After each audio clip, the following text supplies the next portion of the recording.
ഇവിടെ ആ പ്രേതങ്ങളൊക്കെ പോയിട്ട് കുറെ നാളായി. പിന്നെ ഇനി അവന്മാർ വരാൻ സാധ്യത. കാരണം ആ സന്യാസി അന്നും എന്നും നായകൻ തന്നെ. എന്നാലും ഇവിടെ ഇങ്ങനെ നിൽക്കാം. ഞാൻ വീണ്ടും വന്നടാ.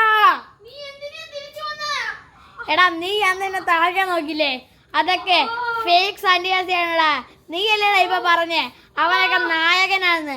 അവനൊക്കെ ഒന്നും അല്ലടാ, അവനൊക്കെ വെറും ഒരു ഉറുമ്പാടാ. എടാ ഞാനിപ്പൊ പറഞ്ഞ പോലെ ആ സന്യാസിക്ക് എന്തൊക്കെയോ ഫേക്ക് തന്നിട്ടാണടാ നിന്നെ പറ്റിച്ചേ. എടാ ഞാനാണ് ഇപ്പോഴത്തെ ഹീറോ. നിനക്ക് ഇന്ന് ഇപ്പൊ എന്നെ തളയ്ക്കാൻ പറ്റുമെങ്കിൽ തളച്ചു കാണിക്കടാ.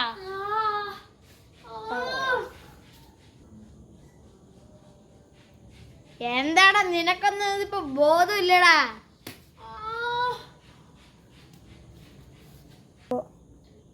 അവൻ പോയിന്ന് തോന്നുന്നു. എന്റെ കൂട്ടുകാരനെ വിളിക്കട്ടെ. ഇവൻ എവിടുന്നാണ് എന്റെ എത്തുന്ന? അമ്മേ, വീടിന്റെ അകത്തേക്ക് കയറാം. ഞാൻ എന്റെ കൂട്ടുകാരനെ വിളിക്കട്ടെ.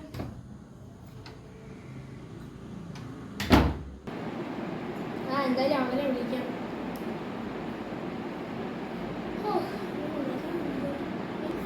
അവന്റെ നമ്പർ എത്രയാണ്?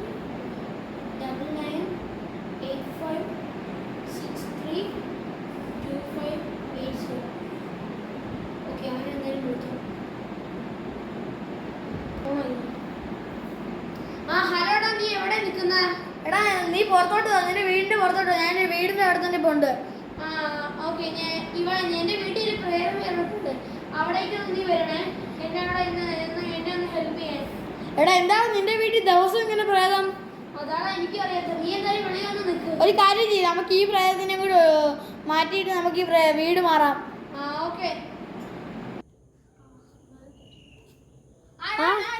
നീ എത്തിയടാ. ഒരു പ്രേതം കയറിടാ. എടാ നിന്റെ വീട്ടിൽ ഇങ്ങനെ ദിവസം പ്രേതം? അതാണ് എനിക്ക് അറിയാത്തത്. നമുക്ക് ആ പൊട്ട സന്യാസി ഇല്ല, മറ്റേ ആ സന്യാസി പോയി കൊണ്ടല്ല അന്ന് വരുന്നത്. ഞാൻ എന്തൊക്കെയോ കേട്ടായിരുന്നു. ഇവിടെ ഒരു ചെറിയൊരു സൂപ്പർ മാർക്കറ്റ് ഇല്ലേ? അപ്പൊ ആ പ്രേതം പറയുന്നത് കേട്ടാ സന്യാസിക്ക് എന്ത് ഉറുമ്പ. നമുക്ക് ഇന്ന് ആ സന്യാസിന്റെ പവർ ഒന്ന് കാണിച്ചു കൊടുത്തല്ലോ. ഓക്കെ, നമുക്ക് ഈ വീട് മാറാം. ഓക്കേടാ. അപ്പൊ നമുക്ക് എന്തായാലും പോവാം. അങ്ങോട്ടേക്കൊന്ന് പോവാം. അപ്പൊ നമുക്ക് പോവാം. ഓക്കേടാ, വാ പോവാം. ശരി.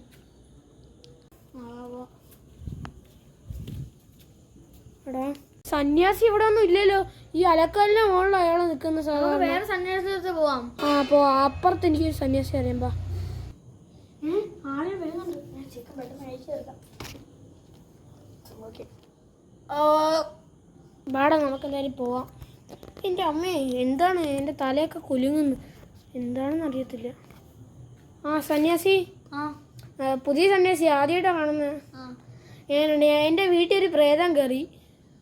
ഓക്കെ, ഈ പ്രേതത്തിനെ തളയ്ക്കാൻ നമുക്ക് ഒരു ഭസ്മം ഞാൻ തരാം. അത് നീ ആ പ്രേതത്തിൻ്റെ മണ്ടയിലോട്ട് ഇങ്ങനെ ഒരു പാക്കറ്റ് ആയിരിക്കും, അതിനകത്തൊരു ഇത്തിരി കയ്യിലോട്ട് എടുത്ത് അങ്ങോട്ട് ഇടണം. സന്യാസി, അവിടെ എന്താ ഒരു പ്ലേറ്റ് കിടക്കുന്ന? ഇത് ഒരു ഭസ്മം ഇടാനാ. ഓക്കെ ഓക്കെ, ഞാൻ അതിലാണോ ഭസ്മം ഇട്ടോണ്ടോ? അല്ല അല്ല അല്ല. ഓക്കെ ശരി, എന്നാ ഞാനെന്തായാലും ഭസ്മം എടുത്തിട്ട് വരാവേ. നിങ്ങളിവിടെ ഇരിക്കും. എന്നാ മോനെ ഭസ്മം. Thank you. അപ്പം ഞാൻ പോയിട്ട് വരട്ടെ. ശരി, വാടാ. മോനെ, പിന്നെ ആ വഴിയിലൂടെ പോകുന്നിടത്ത് ഒരു കുറുക്കൻ്റെ സൗണ്ട് നല്ല ശബ്ദത്തിൽ നിനക്ക് കേൾക്കാൻ പറ്റും. പിന്നെ കുറുക്കനാണോ ചെന്നായാണോ? ചെന്നായ കുറുക്കൻ ഏതെങ്കിലും അതിൻ്റെ ഏതിൻ്റെങ്കിലും ഒരു സൗണ്ട് നിനക്ക് നല്ല ശബ്ദത്തിൽ കേൾക്കാൻ പറ്റും. പിന്നെ ഒരു സൈഡിൽ മഴ, ഒരു സൈഡിൽ മഴ ഇല്ലാത്തതായിരിക്കും. അത് മഴയുടെയും മഴ ഇല്ലാത്തതിൻ്റെയും നടുക്ക് ആയിട്ടുള്ള സ്ഥലമാണോ? നടുക്കായിട്ടോ അല്ലെങ്കിൽ നിങ്ങൾക്ക് മഴ ഇല്ലാത്തടത്തോ ഇടാം. കൂടുതൽ എൻ്റെ ഇച്ചിരി ഒരു ബുദ്ധി വെച്ച് നോക്കാൻ നേരത്ത് നടുക്കാണ് ഇടണ്ടേ. ഓക്കെ, അപ്പം നമുക്ക് പോവാം. വാടാ വാടാ വാടാ പോവാം. ഇതാണല്ലോ നടുക്കായിട്ട് സ്ഥലം. ഇവിടുന്ന് അടുത്താണെന്നാണ് ആ സന്യാസി പറഞ്ഞത്. എനിക്ക് ചെറിയ പേടി. ഇതെന്താണോ കുറുക്കൻ്റെ സൗണ്ട്? അയ്യോ അയ്യോ, ആ എന്തായാലും ആ ഭസ്മപ്പൊടി എടാ ഒരു സംഭവം ചെയ്യാം. നീയല്ലേ എപ്പോഴും ഭസ്മം ഇടുന്നത്, ചിലപ്പോ അതിന്റെ കുറ്റമായിരിക്കും. അപ്പൊ ഞാൻ ഇപ്പൊ ഭസ്മം ഇടാൻ വേണ്ടി ഇവിടെ ആയിട്ടാ. അപ്പുറത്തെ മഴയുടെ സൗണ്ട് ഒക്കെ കേൾക്കുന്നുണ്ടേ. അപ്പുറത്ത് മഴ പെയ്യുന്നുണ്ടെന്ന് എനിക്ക് തോന്നുന്നു. എടാ എനിക്ക് നന്നായിട്ട് പേടിയാവുന്നടാ, നമുക്ക് പോയാലോ? ആ ഒരു മിനിറ്റ്. എന്താ ഇവിടെ എവിടെ ആയിട്ടൊരു നമ്മൾ ഇതുവരെയും കേൾക്കാത്തൊരു സൗണ്ട്. എടാ നീ ഈ സൗണ്ട് കേട്ടിട്ടുണ്ടോ? കരിയിലെ പിന്നെ കല്ലൊക്കെ ഇങ്ങനെ എന്തോ കൊടുങ്കാറ്റ് പോലെ. എന്തായാലും ഇവിടുന്ന് മാറിയേക്കാം, എൻ്റെ ഒരു കൊടുങ്കാറ്റ് വരുന്നുണ്ടെന്ന് എനിക്ക് തോന്നുന്നു. എടാ എനിക്ക് പേടിയാവുന്നുണ്ട് കേട്ടോ. എൻ്റെ അമ്മ എൻ്റെ തല. എടാ അതാ പ്രേതം. അവന്റെ ശബ്ദം ഒന്നും കേൾക്കുന്നില്ലല്ലോ. എടാ അവൻ എന്നെ ഇവിടെ ഒറ്റയ്ക്കാക്കിട്ട് പോയി. ഇട്ട സ്ഥലം തെറ്റാണ്. ഇതിന്റെ വീടാ. എന്തായാലും എന്റെ റൂമിലോട്ട് കയറാം. സന്യാസി, നീ ഒരു പൊട്ട സന്യാസി ആയിരുന്നോ? അയ്യോ അയ്യോ അയ്യോ അയ്യോ അയ്യോ എടാ. അല്ല ഇവന്റെ സൗണ്ട് എന്തിനാ ഒരു വ്യത്യാസം? കഴിഞ്ഞടാ. അയ്യോ പ്രേതല്ലടാ, പ്രേതത്തിന് അനിയനാ. അവൻ പോയിന്ന് തോന്നുന്നു. ഭാഗ്യം, ആശ്വാസം. അവനെ കൊന്നാലും കൊന്നില്ല എനിക്കെന്റെ ജീവൻ കിട്ടിയത്. നിനക്കെന്നെ കൊല്ലണല്ലേടാ. ഇന്നാ പിടിച്ചോ.